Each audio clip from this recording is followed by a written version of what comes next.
Sir Yellareddy గారు అదేవిధంగా చిట్టీలు వర్సెస్ ఎస్ఐపి. సో ఈ రెండిట్లో ఏది బెటర్ అంటారు? మీ అనుభవపూర్వకంగా తెలియజేయగలరు? సార్ ప్రతి ఒక్క ప్రోడక్ట్‌కి ఒక ఇంపార్టెన్స్ ఉంటుంది. హ్మ్. చిట్స్ షార్ట్ టర్మ్‌కి చాలా బాగుంటాయండి. షార్ట్ టర్మ్‌కి. షార్ట్ టర్మ్‌కి.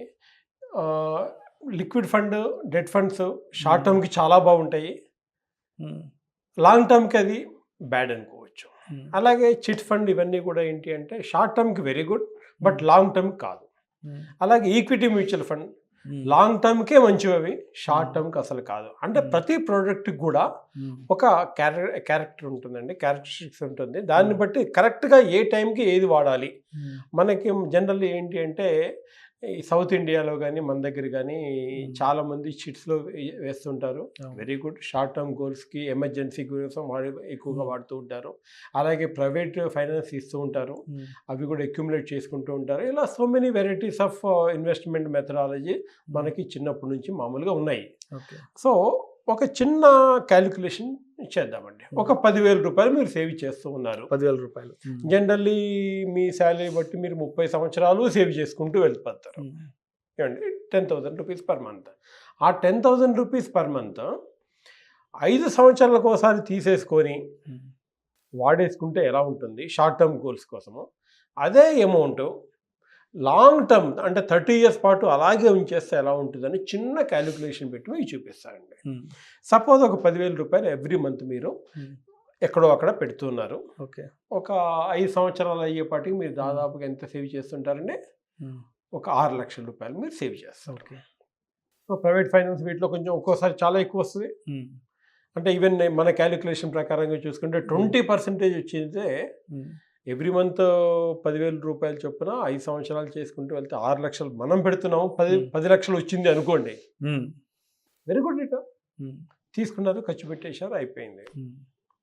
ఎందుకంటే లాంగ్ టర్మ్ ఐడియా లేదు కాబట్టి. ఓకే. అలాగే సెకండ్ టర్మ్ 5 సంవత్సరాల నుంచి 10 సంవత్సరాలు అదే పని చేశారు. ఎవ్రీ ఆ రూ. 10,000 సేవ్ చేస్తూ ఉన్నారు. 6,00,000 అయింది, తీసేసుకున్నారు. 10-15 సంవత్సరాలు సేమ్ హ్మ్. రూ. 10,000 ఇన్వెస్ట్ చేసుకుంటూ పోతున్నారు. 6,00,000 ఇన్వెస్ట్ చేశాము. హ్మ్. 10,00,000 వచ్చేసింది. అబ్బా! Very good. ఇంత బాగా వచ్చిందే అనుకుంటాము. అలాగే 15-20 సంవత్సరాలు సేమ్ సైకిల్ రన్ అవుతూ ఉంటుంది. హ్మ్. 20-25, 25-30 సంవత్సరాలు. ఎవ్రీ 5 ఇయర్స్ బ్లాక్ గనుక చూసుకుంటే మనం రూ. 10,000 ఇన్వెస్ట్ చేసుకుంటూ వెళ్తున్నాము. 6,00,000ల 10,00,000 అయిపోయింది, తీసేసుకుంటాము. అంటే మొత్తం మీద చూసుకుంటే మనం లైఫ్ టైంలో చేసింది ఏంటి అంటే 6,00,000 చొప్పున 6 టైమ్స్ అంటే దాదాపు రూ. 36,00,000 మనం ఇన్వెస్ట్ చేశాము. 60,00,000 వచ్చింది. ఓకే. చాలా మంచి వచ్చింది. అంతే కదండి! జనరల్లీ చాలామంది అదే అనుకుంటారు. కానీ లాంగ్ టర్మ్‌లో వచ్చే కాంపౌండింగ్ ఇంట్రెస్ట్ అర్థమైన వాళ్ళు మాత్రము రైట్. అవునవును. హ్మ్. ఇంకా డిఫరెంట్‌గా ఆలోచిస్తారండి. మధ్య మధ్యలో తీసుకుంటాము, ఖర్చు పెట్టేస్తాం, తీసుకుంటాము, ఖర్చు పెట్టేస్తాము. అలా కాకుండా ఒక పర్టిక్యులర్ ఫండ్‌లో అలాగే 30 ఇయర్స్ పాటు కంటిన్యూ చేయగలిగితే మనం పెట్టిన ఇదే సేమ్ ఎగ్జాంపుల్‌లో రూ. 36,00,000 మనం పెడుతున్నాము. 30 సంవత్సరాలకి ఎంత అయిద్దో మీకు ఒక క్యాలిక్యులేషన్ ఐడియా ఉందండి ఏమన్నా? ఉంటే సింపుల్ చెప్పండి. మీరే ఆశ్చర్యపోతారు. 3,00,00,000. 3,00,00,000. బట్ మనకి ఎవ్రీ ఇయర్ ఇంత బాగా వచ్చింది. ఎవ్రీ 5 ఇయర్స్‌కి బ్లాక్‌లో చూసుకుంటే 6,00,000 మనం ఇన్వెస్ట్ చేసాం. 10,00,000 వచ్చింది. చాలా బాగా వచ్చిందని అనుకుంటాం మనం. బట్ మధ్యలో తీసుకోకుండా అదే కాంపౌండింగ్ లెవెల్‌లో గనుక ఉంచితే 3,08,00,000 అండి సింప్లీ. 3,08,00,000.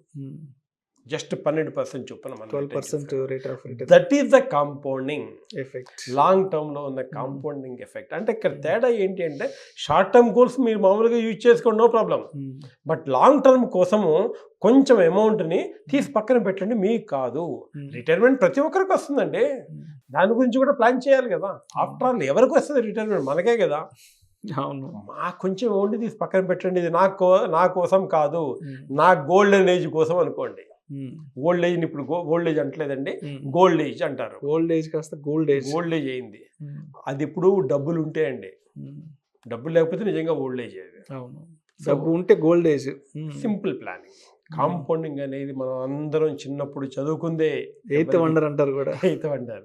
మనం 8th క్లాస్‌లోనే చదువుకున్నాము. ఏమండి? అవును. సో, అప్పుడు చదువుకున్న దాన్ని కరెక్ట్‌గా కొంచెం గుర్తుపెట్టుకొని కాంపౌండింగ్‌లో హ్మ్. ఒక పర్ఫెక్ట్ ప్లానింగ్ ప్రకారంగా చేసుకెళ్తే హ్మ్. 3,00,00,000 సింపుల్‌గా వస్తాయండి. ఓకే. పొరపాటున 15% వచ్చిందండి, హ్మ్. 6,63,63,00,000 దాకా వస్తుంది. 15% కలొస్తే 12 వేద్దామండి. తక్కువలో తక్కువ. 3,00,00,000 హ్మ్. చిన్న అమౌంట్ ఏం కాదు కదా సార్. అవును. ఇది ఒక్కసారి అందరూ ఆలోచించాల్సిన అవసరం. హ్మ్. ఎందుకంటే షార్ట్ టర్మ్ మనం generally we are living for today, but what about tomorrow? అవును. అది కూడా మన లైఫే కాబట్టి అప్పుడొచ్చే గోల్స్ గురించి, అప్పుడొచ్చే రిక్వైర్మెంట్స్ గురించి ఇప్పుడే కొంచెం కొంచెం అమౌంట్ పక్కన పెట్టేయాలి. ఎస్పెషల్లీ డోంట్ ఫర్గెట్ హ్మ్. ఎమర్జెన్సీ ఫండ్ కూడా క్రియేట్ చేసుకోవాల్సిందే. దానివల్లనే లాంగ్ టర్మ్ మనం ఇన్వెస్ట్ చేయగలుగుతాము. హ్మ్. ఎట్ ది సేమ్ టైం అన్నిటికన్నా ముఖ్యంగా ఏంటంటే స్టార్ట్. ఈరోజు 500తోటో, ₹1000 స్టార్ట్ చేయండి. Automatically you will get so many ideas to implement through it. Right.